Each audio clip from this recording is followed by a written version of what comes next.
오늘 함께할 두 분을 소개합니다. 김필성, 서정욱 변호사 자리했습니다. 어서 오십시오. 네, 안녕하십니까. 네, 윤석열 후보 오늘 관훈 토론회에서 언론인과의 토론에 나서서 여러 현안에 대한 메시지를 내놓았는데요. 그 가운데 몇 산 깊이 있게 들여다보려 합니다. 먼저 고발 사주 의혹에 대한 질문이 여러 있었는데 이에 대한 윤 후보의 답변의 일부 영상으로 확인하시겠습니다. 제 처의 그 명예훼손 부분과 이 두 개를 하나의 또 고발장으로 해서 고발한다는 것도 상식에 맞지를 않고, 저희가 권리를 침해당해서 고발을 하면 직접 하면 되는 것이지 이거를 왜 야당에다가 이걸 맡길 이유가 전혀 없습니다. 도대체 이런 일이 뭐 무슨 텔레그램에 무슨 뭐 보냄이라고 했다는 것이 어떻게 이루어졌는지도 그건 알 도리가 없습니다. 네. 손준성 검사도 제가 원래 유임을 요청했던 사람을 갈고 추미애 장관이 알아서 보낸 사람인데, 제가 그 위치에 있는 검찰 간부와 이런 것을 논의하고 할 이유가 전혀 없습니다. 네. 고발 사주에 대한 윤 후보의 입장은 기존 입장을 계속해서 반복하고 있습니다. 오늘 새로 나온 것이라고 한다면 손준성 검사가 측근이라면 측근이라 할 수 있겠다. 이 정도였죠? 네, 그 정도 얘기고 그 전에 얘기를 반복한 거라고 볼 수가 있는데, 아무래도 뭐 국민의 눈높이는 조금 미흡한 게 아니었나 생각은 듭니다. 물론 전제할 건 있습니다. 이제 현재 윤 후보가 이 사건에 직접 관련이 있다는 실질적 증거는 발견되지 않은 것처럼 보인다는 사실, 그 다음에 사실 없었던 사실을 입증하는 것은 상당히 한계가 어렵다는 사실. 이걸 뭐 악마의 입증 이런 말도 쓰는데요. 내가 관여하지 않았다는 사실을 입증하는 게 쉽지 않은 건 사실입니다. 하지만 사실 국민들이 이 문제에 대해서 의구심을 갖는 중요한 이유는 정황 때문이거든요. 정황상으로는 일단 그 문제가 된 수사정보정책관 자리가 손준성 검사가 있었던 수사정보정책관 자리가 원래 범죄정보기획관실이 변한 자리고, 예. 그 자리가 우리나라에서 원래 국내 정보를 수집하는 곳으로서는 가장 그 힘 있는 권력기관 중에 하나였을 뿐만 아니라 원래 검찰총장의 최측근이 가는 자리로 알려져 있는 자리입니다, 원래가. 예, 그렇죠. 예, 그곳에서 지금 이제 윤 후보와 윤 후보의 부인, 그 다음에 한동훈 검사장 같은 이런 중요 인물들에 대한 고발장을 손준성 검사가 이거를 고발장을 텔레그램으로 전송한 게 확인된 상태이기 때문에 국민들이 일단 의구심을 가질 만한 사항이 하나 있는 것이고, 지금 여기에 대해서 지금 이제까지 여기서 지금 오늘도 그런 얘기가 나왔습니다만 윤 후보 입장은 손준성 검사하고 본인하고 가까운 사이가 아니라는 주장을 계속 하면서 오히려 그걸 추미애 장관, 당시 장관이 추천한 인사라는 주장을 했는데, 예. 사실 여기에 대해서도 그동안 좀 논란이 있었습니다만, 이제 손준성 검사가 측근이 아니라고 보기 좀 어려운 것이, 그 이제 조국 전 장관도 여기에 대해서 언급을 한 것으로 제가 알고 있습니다만, 작년 11월 26일에 그 대검 간부들이 윤 당시 총장에 대한 그 징계를 이제 문제가 있다고 징계에 대해 항의하는 성명을 냈었는데, 손준성 검사가 이름을 제일 처음 썼던 사람입니다. 그랬죠, 예. 가장 앞장섰던 인물이었고, 그동안 단순히 수사정보정책관이라는 자리로 가까운 자리에만 있는 것이 아니라 그런데 앞장섰던 인물이기 때문에 여기에 대해서 전혀 관계가 없다라고 단순히 그렇게 잡아떼기는 좀 어려운 상황이 아닌가 하는 생각이 듭니다. 그래서 말씀드린 것처럼 물론 입증하기는 어렵지만, 관계가 없다는 게 입증하기는 어렵지만 적어도 어느 정도 납득할 만한, 내가 관련이 없지만 손준성이라는 인물이 이거를 왜 이렇게 했는지에 대한 어느 정도 납득할 만한 정황 설명과 함께 국민들에게 어쨌든 지휘 책임에 대한 유감의 표시 같은 것들이 필요할 것 같은데, 오히려 오늘도 똑같은 태도를 반복하면서 이제 사실 지금 말씀드린 것처럼 손준성 검사와 본인과의 관계를 완전히 부인하기는 어려운 게 사실이니까 측근이라면 측근이라라는 말을 하면서 또 똑같은 말을 반복했단 말입니다. 이런 것들이 국민들에게 좀 납득할 만한 그런 눈높이, 국민들이 납득할 만한 눈높이를 맞췄는지는 좀 저도 의문입니다. 네, 김필성 변호사께서는 분명히 냄새는 좀 나는 사건인데 이런 말씀을 하시는 것 같은데, 일단 손준성 검사 같은 경우는 텔레그램도 안 보냈다, 나는 관계가 없다 이렇게 계속해서 주장하고 있는데, 공수처의 영장도 계속해서 청구를 했지만 기각이 됐고, 요즘엔 뉴스 보도에도 손준성 검사 이름도 잘 안 나오고 이러다 빈손되는 거 아니냐 이런 얘기도 있습니다. 뭐 제가 보기에 원래 실체가 저는 없다고 봐요. 실체가. 자, 상식적으로 한번 보세요. 지금은 이제 그 고발장 하나에 그 김건희 씨 의혹도 있고 명예훼손, 그다음에 한동훈도 있고, 과연 이게 그 한 장으로 합쳐질 수 있는 내용인가? 전혀 이게 별개 건이거든요. 이걸 야당이 하나로 한 장으로 고소하는 것도 이게 이해가 안 되고요. 자, 두 번째, 한동훈 검사장이 지금 이게 고발을 몇 건 했습니까? 유시민 이사장하고도 이게 민형사 지금 하고 있죠. 그다음에 KBS하고도 소송하고 있죠. 한동훈 검사장이 법률 전문가예요. 본인이 명예훼손되면 본인이 고발하지 왜 야당한테 시킵니까? 본인이 고발장 금방 써요. 잘 쓰고 지금 고발을 몇 건 했습니까? 굳이 남한테 맡길 이유가 없죠. 이게 두 번째 저는 문제고요. 그리고 이제 그 세 번째는 지금 이게 고발하는 시민단체가 지금 엄청나게 많아요. 어떻게 보면 이게 진보단체 중에 윤석열 후보를 한 열 몇 번 고발한 사람도 제가 봤고요.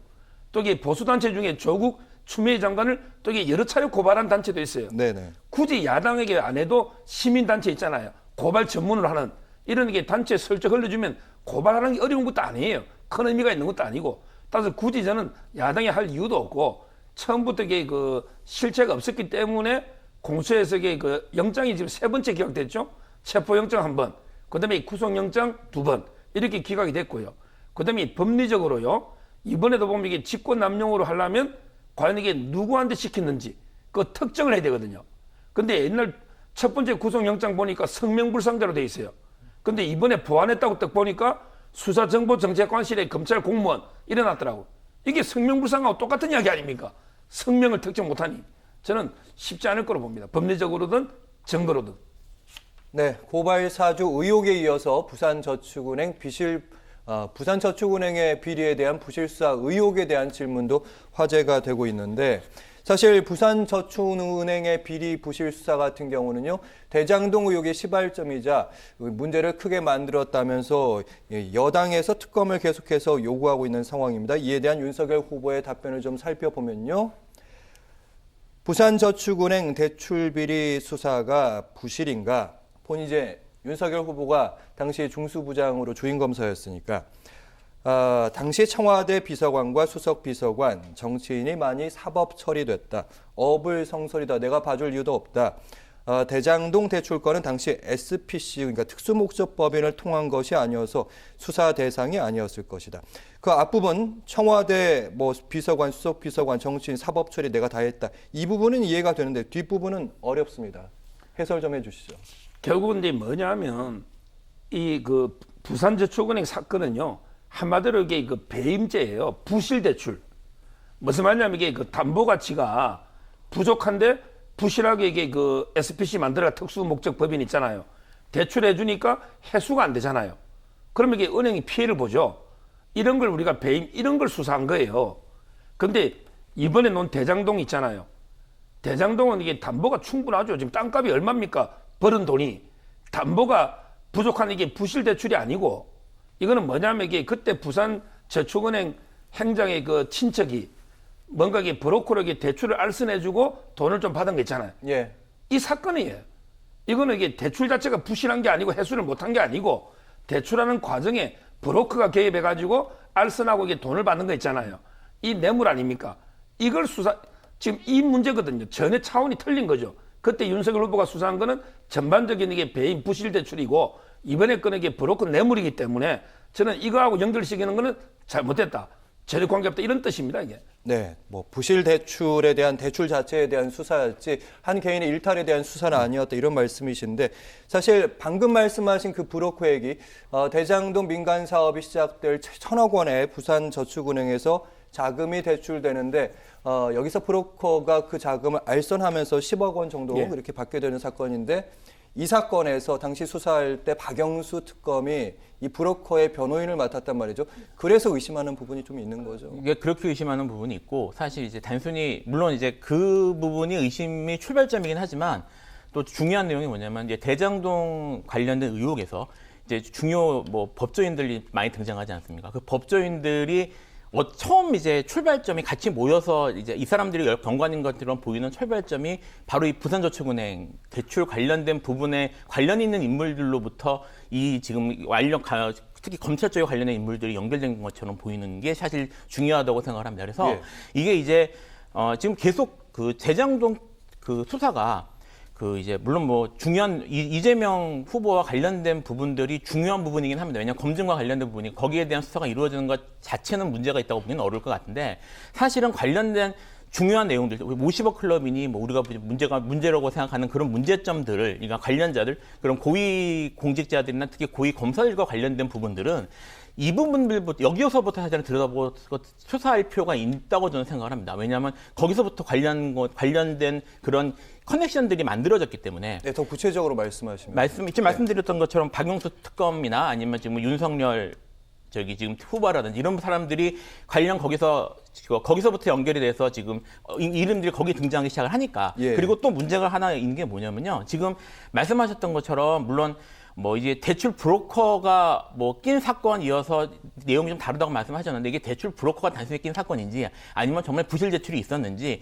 이런 것들은 수사를 해봐야 합니다. 근데 지금 문제는 제대로 수사도 이루어지지 않았다는 게 문제거든요. 그래서 지금 뭐 예를 들어 이게 그 업무상 배임 막 이런 것들이 만약 끼어 있다면, 업무상 배임이 문제될 경우에는 특경가법에 의해서 무기징역도 가능할 수도 있기 때문에 이런 경우에는 공소시효가 아직도 지나지 않았어요. 그래서 정말 그런 문제가 있는지 여부터 같이 들여다볼 필요가 있거든요. 단순히 브로커가 아니라 같이 공모해서 이렇게 돈을 빼먹었다, 돈을 아니면 배임을 했다, 이런 것들이 나오면 문제될 여지가 있기 때문에 여전히 수사할 만한 가치는 있다고 저는 생각이 듭니다. 관련해서. 그래서 만약에 지금 이 대장동 관련된 사건에 대해서 뭐 특검이 있다거나 아니면 뭐 특별수사본부가 설치돼서 진행이 된다면 이 부분까지 같이 진행하는 것이 전체적인 사건을 파악해서 수사하기 위해서 반드시 필요한 게 아닌가 생각이 듭니다. 제가 이게 하나 반박하면요.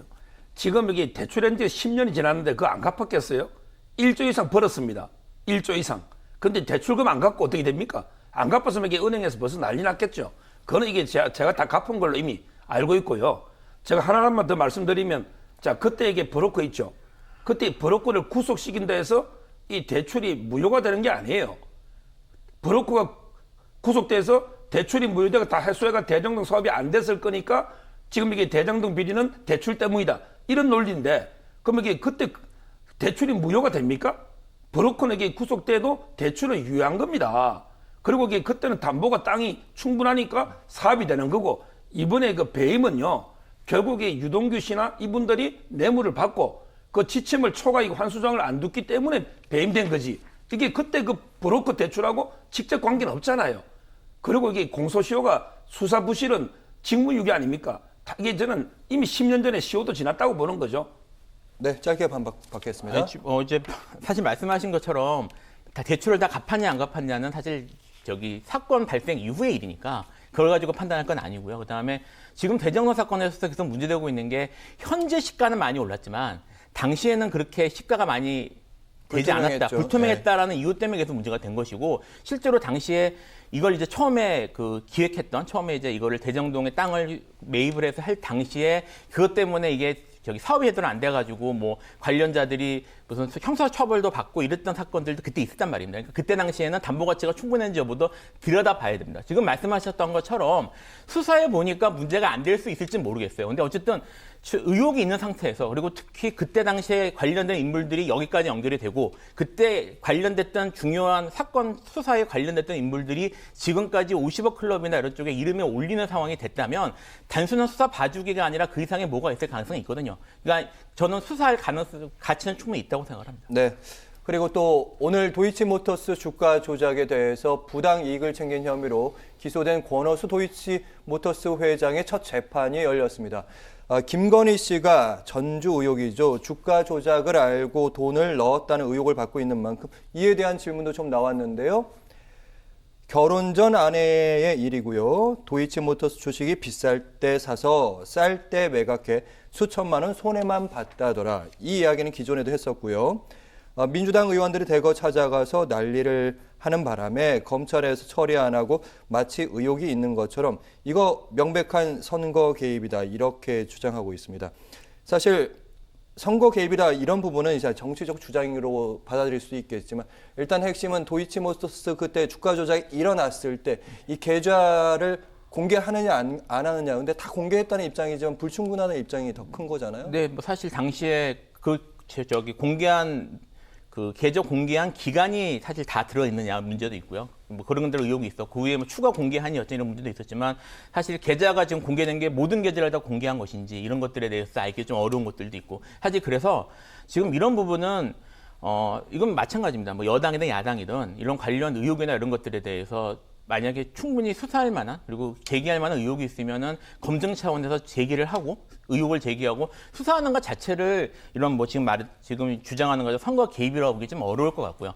이거는 여당이나 야당이나 마찬가지고 특히 도이치모터스 같은 경우에는 지금 관련 증거나 이런 것들이 상당 부분 나와 있어서 수사가 진행되고 있는 상황이기 때문에 여기에 대해서 정치적으로 여당 국회의원들이 수사를 촉구한다거나 이런 것들 정도는 충분히 있을 수 있는 일이라고 생각합니다. 이거를 정치적인 공격이라고 이렇게 얘기하는 거는 좀 지나친 게 아닌가 생각이 듭니다. 네, 사실 당시 도이치모터스 주가 조작 주도했다는 혐의를 받고 있는 사람도 선수라는 혐의를 받고 있는 사람도 다 대부분 구속이 됐고 기소가 됐습니다. 남은 건 이제 윤석열 후보의 부인인 김건희 씨인데 사실 지난달부터 소환 임박했는데 아직까지 소환 얘기도 없습니다. 그러니까 이제 조금 전에 부산저축은행도 지금 10년 전의 이야기잖아요. 이것도 이게 10년 더 지난 이야기입니다. 그럼 이게 이제까지 검찰 금감원은 뭐 하다가 윤석열 후보가 이게 대선 후보로 나오니까 이제 조사한다고 10년이 지난 걸. 그리고 이게 지금 공범자들하고 지금 현 정권 들었으면 해도 조국, 추미애 장관, 박범계 장관 이렇게 검찰이 수사 안 하면 지휘권에도 발동해서 김건희 소환해. 왜 안 합니까? 지금도 이게 김건희 씨가 공식적으로 등판하면 망신주기라 소환하려고 기다리고 있는 겁니까? 하려면 이게 빨리 해야죠. 지금까지도 지금 안 하고 있잖아, 소환을요. 계속 그냥 소환할 듯 하면서 여론만 이게 떠보는데 저는 검찰이 이렇게 정치적 눈치를 보면 안 돼요. 만약에 김건희 씨가 혐의가 있으면 당당하게 소환해서 조사를 했어야죠. 지금까지 안 하고 있잖아요. 그리고 이게 혐의가 없으면 빨리 이게 무혐의로 종결을 해야죠. 왜 가만히 들고 수사할 듯이 하면서 안 하고 있는 겁니까? 저는 이런 식으로 검찰이 개입하면 안 된다는 생각이 들고 제가 알기로 팩트는 김건희 씨에게 그 계좌 하나 일주일 빌려줘가지고 이렇게 몇 천만 원 손해본 걸로 알고 있고요. 우리가 주가 조작하려면 이게 그 계좌를 수천 개씩 차명 계좌 가지고 이렇게 조작을 하거든요.